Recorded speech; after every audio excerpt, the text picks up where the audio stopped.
गुरु प्यारी साध संगत जी, आप सभी को राधा स्वामी जी। संगत जी, हम सत्संग जाते हैं तो सत्संग में बहुत ही ज़्यादा सफाई और डिसिप्लिन को तो देखते हैं, लेकिन उसके पीछे लगी मेहनत को कभी भी नहीं समझ पाते हैं कि सत्संग घर को इतनी सफाई रखने में जो सेवादार मेहनत करते हैं वह कितनी लगन से ही दिन रात एक कर देते हैं कि कैसे पूरा सत्संग घर साफ रहे और डिसिप्लिन में रहे। उन सेवादारों को उस कार्य को करते हुए जो भी दिक्कत आती है उन सब से बाबा जी कैसे उन्हें बाहर भी निकालते हैं। संगत जी, घटना बताने से पहले आपसे अनुरोध है, संगत के इस चैनल पर पहली बार आए हैं तो सब्सक्राइब जरूर कर लीजिएगा और कमेंट में राधा स्वामी लिखना ना भूले जी। संगत जी, एक बार की बात है, एक शहर के भारी इलाके में एक ज़मीन को सत्संग घर बनाने के लिए फाइनल किया गया था। उस जगह को जो फाइनल किया था तो वहाँ दूर दूर तक गांव वालों के खेत और जंगल थे। और जब ज़मीन के सारे कागज कार्रवाई पूरी हो गई तो डेरे से बाबा जी का आदेश आया, जो संगत नए बन रहे सत्संग घर में जाना चाहती है वह सेवा करने के लिए जा सकती है। अब ये तो आप सभी जानते ही हैं कि बाबा जी के सेवादारों को तो बस सेवा करने का मौका चाहिए, चाहे बस वह कहीं पर भी हो। बस बाबा जी की कहने की देर होती है और सेवादारों के जत्थे उस जगहों पर पहुंच जाते हैं। उस सत्संग घर में जितने सेवादारों की ज़रूरत थी उससे ज़्यादा ही सेवादार वहां पर पहुंच गए और वहां सेवा का कार्य शुरू कर दिया गया। और एक जत्था जो कि उत्तर प्रदेश से गया हुआ था, उस जत्थे में कुछ बीबियां और कुछ भाई थे। उन सबकी ड्यूटी उस जमीन के एक ऐसे कोने को साफ करने के लिए लगाई गई थी जहाँ से आगे जंगल और खेत थे। उस जत्थे में से 2 बीवियां और 3 भाई उस जगह पर अपनी सेवा कर रहे थे। सेवा करते करते दिन भर जब सेवा कर ली उसके बाद सारे सेवादार दूसरे सेवादारों के पास आ गए और सबके लिए लंगर का प्रबंध भी किया गया और अगले दिन फिर से सेवा शुरू कर दी गई।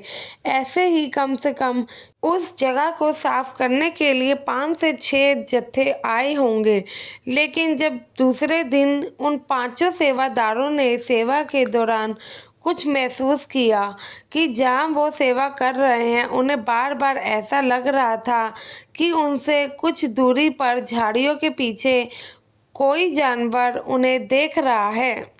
शुरुआत में उन्होंने सोचा कि कोई नील गाय या कोई दूसरा छोटा मोटा जंगली जानवर होगा, लेकिन उन 5 सेवादारों में से एक भाई की नज़र उस जानवर पर पड़ गई तो वह कांपने लगा और दूसरे सेवादारों को चुपके से बताया कि जिससे हम छोटा मोटा जानवर समझने की गलती कर रहे हैं वह तो एक आदमखोर शेर है। उन्होंने बताया कि मैंने खुद अपनी आंखों से उसे देखा है। अगर हमने ज़्यादा हड़बड़ी दिखाई तो वह चौकन्ना हो जाएगा और हमारी तरफ आते उसे देर नहीं लगेगी। यह बात जब बाकी चारों सेवादारों ने सुनी तो उनके होश ही उड़ गए कि अब करे तो करे क्या। इस जगह से बिल्कुल ही आराम से निकलना पड़ेगा। वहाँ सच में ही एक शेर था। 5 सेवादार डर गए। वहाँ से सीधे आराम आराम से एक एक करके इंचार्ज के पास जाते हैं और इंचार्ज को सारी बातें बताते हैं। यह बात सुनकर इंचार्ज भी डर जाता है। इंचार्ज ने उसी समय आसपास के गांव वालों से सारी बात पूछी और उन्होंने बताया कि आसपास आपने भी किसी शेर को देखा है? तो गांव वाले कहते हैं कि जी नहीं, हमने आज तक यहाँ पर शेर को नहीं देखा और आपके सेवादारों को शायद गलतफहमी लग रही है कि कोई शेर है, वह जरूर ही कोई दूसरा जानवर होगा। 5 सेवादार के कहने पर इंचार्ज साहब ने खुद इंक्वायरी करने की कोशिश करी। उन्होंने सोचा कि गलती एक से लगती है, बाकी सब से कैसे गलती हो सकती है।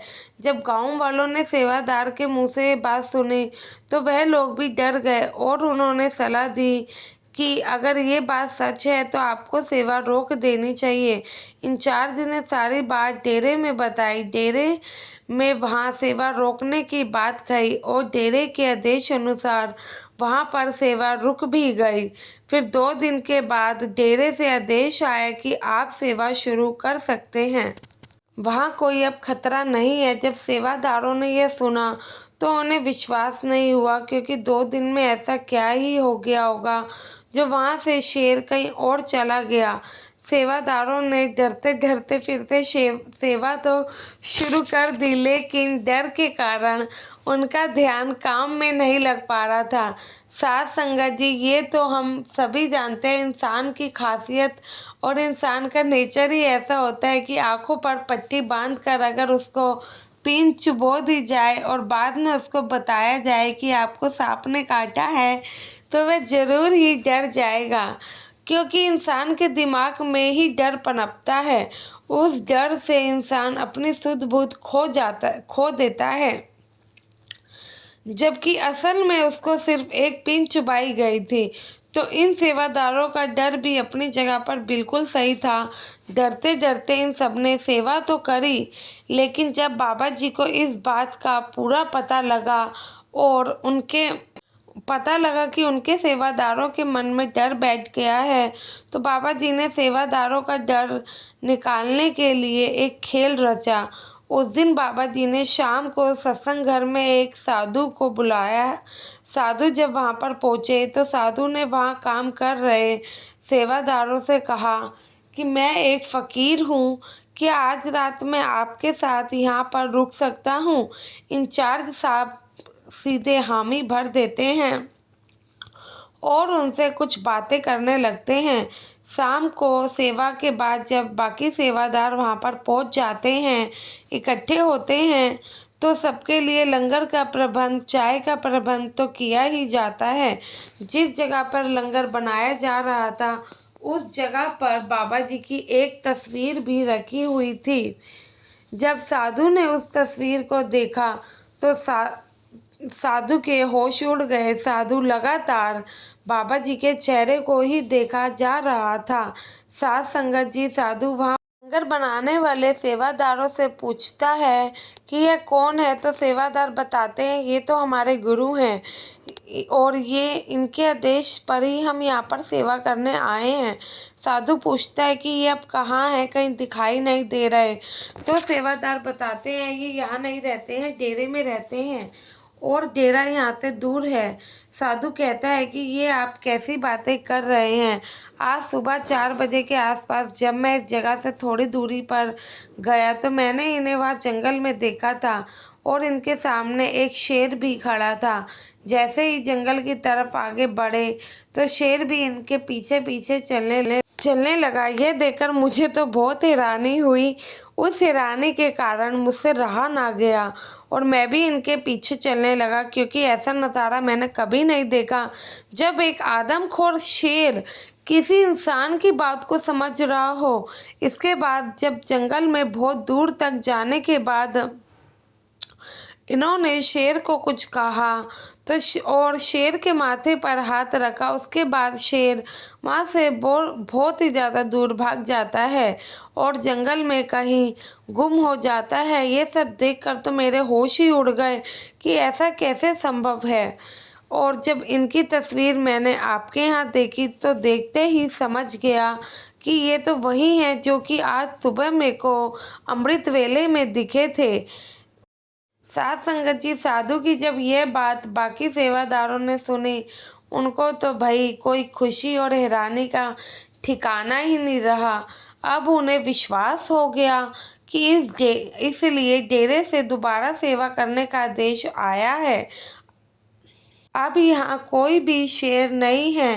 संगत जी, नामदान लेकर भी भारी कर्म करने के कारण हमें 84 की जूनियों में जाना पड़ता है और जब हम यहाँ आ जाते हैं तो बस यही सोचते हैं कि हमें मुक्ति मिल जाए। तो संगत जी, साथ संगत जी, यह शेर कोई आम शेर नहीं था। बाद में पता चलता है कि वो शेर किसी जन्म में सत्संगी था, और जब इन्होंने नामदान लिया उसके बाद भी इन्होंने भारी कर्म किए, भजन सिमरन तो किया ही नहीं, इसलिए वो इस जूनी में शेर बन गया। और यहाँ बाबा जी का सत्संग घर बनाया जा रहा है, तो वह बाबा जी से माफ़ी मांगने और खुद मुक्ति से निजात होने के लिए वहाँ पहुँचा है, क्योंकि गांव वालों ने भी पहले कह दिया था कि उन्होंने यहाँ पे कोई आसपास शेर नहीं देखा। लेकिन जैसे ही ये बात गांव वालों को भी पता लगी तो वह भी डर गए थे, और जैसे ही इस गांव में सत्संग घर बनना शुरू हुआ तो वे शेर भी वहाँ पर पहुँच गए, और बाबा जी खुद उसको वहाँ से कहीं दूर छोड़कर आए। साथ संगत जी, ऐसे बाबा जी अपने सेवादारों की, अपनी संगतों की रक्षा करते हैं।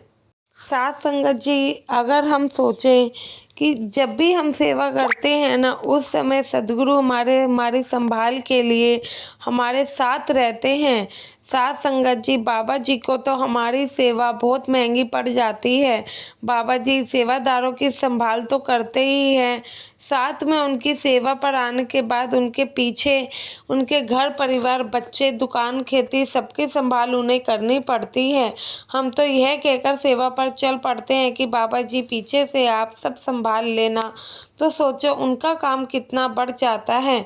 हमें तो वहाँ जाकर सेवा करनी है, बाबा जी को तो ना जाने कितने जीवों और कितने चीज़ों की संभाल करनी पड़ती है, और वह ये सब करने में कामयाब भी उतरे हैं, इसलिए तो संगत उन्हें इतना पसंद करती है। साथ संगत जी, हमारे प्यारे बाबा जी के लिए कमेंट में राधा स्वामी जरूर लिखिएगा, और संगत के अपने इस चैनल पर पहली बार आए तो सब्सक्राइब भी जरूर कीजिएगा। आप सबसे इजाज़त चाहते हैं गुरु की प्यारी। साथ संगत जी, आप सभी को हम सभी की तरफ से राधा स्वामी जी, राधा स्वामी।